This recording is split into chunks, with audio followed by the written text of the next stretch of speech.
What's up, YouTube? This is RC Vape Talk with Vape Show Online talking at you, and today I'm going to be reviewing, finally, the Smok Alien mod. And I'm going to get this out of the way right off the bat. This thing sucks. I know it's, all you're hearing is hype, but in my experience, I've had two of them. This purple one, which is my fiance's, runs okay. It does have a small issue where every few minutes, if I don't vape on it, it'll ask me if it's a new coil for some reason. And the first time I put it on, or the first time I put the batteries in it, it wouldn't turn on. I have not had that problem since then, but it's got to be mentioned. The purple one performs okay. The blue one, which was mine, developed a bit of a problem with the 510 connection. It was reading a 0.4 ohm coil incorrectly, and I know it was the mod and not the tank or the coil, because I put my blue baby beast on my fiance's mod 3 times, and it read a 0.4 ohm coil at something like 0.46, 0.48, 0.45, at least fairly close together.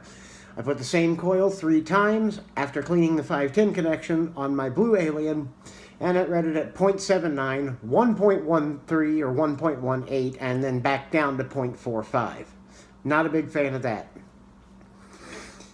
So I unfortunately cannot recommend this mod just based on that. I'm certain see, there it goes. Asking me if it's new. Well, I did take it off. Never mind. Scratch that. I did take the tank off and wipe it down a little bit. It's been sitting for a little bit because I've been playing with other things. But given the choice now between this and the Gpriv, I would say go with the Gpriv. I've still had, after the update, misfiring on both the purple and the blue ones, although not as much as when I first got it. But I'll run down some of the specs for you. She's 85 millimeters by 44 millimeters by 28.4 millimeters.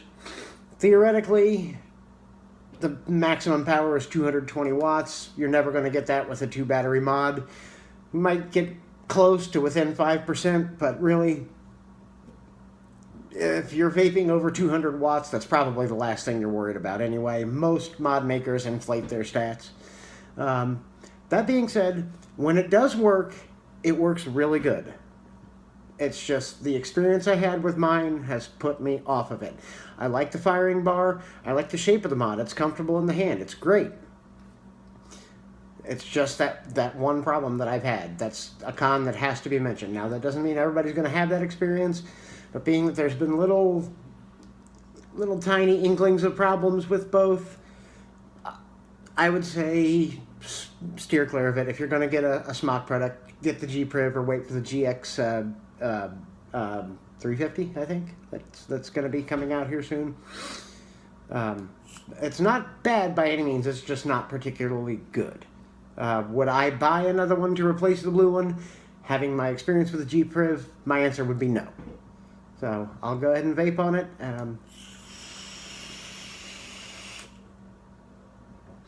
I do like that they have the additional color options, but I'm willing to forego color options in the interest of something that actually works a little bit more stably in the Gpriv, which we'll be getting to here in just a moment. So that's all I've got for right now.